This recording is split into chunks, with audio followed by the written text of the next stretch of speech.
ધંધો જ કરવો હોય એના માટે કોઈ જાતની શરમ ના હોય અને કોઈ જાતનું બહાનું પણ ના હોય.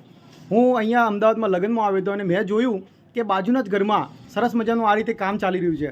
મિત્રો ધંધાની વાત કરું તો અહીંયા તો હું બતાવી દઉં છું કે શું શું ચાલી રહ્યું છે. જુઓ, એક નાનકડી રૂમ છે 15x15ની અને એની અંદર તમે જોઈ શકો છો હેંગર ઉપર સ્પેશિયલ એક જ કન્સેપ્ટ જોઈ શકીએ છીએ કે ભાઈ આપણા હેન્ડલિંગ કરી રહ્યા છે. અહીંયા એક કારીગર રાખેલા છે અને એક હેલ્પિંગ માટે એક મેડમની મદદ લે છે. બરાબર, 15x15ની રૂમ છે.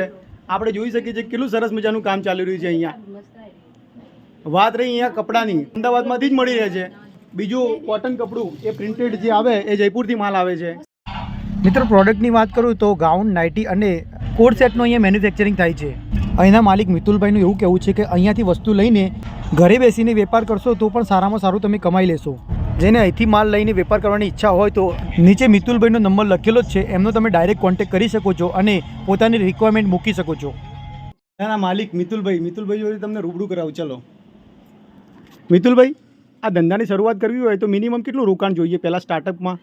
આ સ્ટાર્ટઅપ માટે અમે જ તમને બધું માલ સામાન ને બધું પ્રોવાઈડ કરી આપીએ અને મિનિમમ 15 થી 20 હજારમાં તમારે ચાલુ થઈ. શું વાત કરો છો? 15 થી 20 હજારમાં સ્ટાર્ટ કરી દેવાય?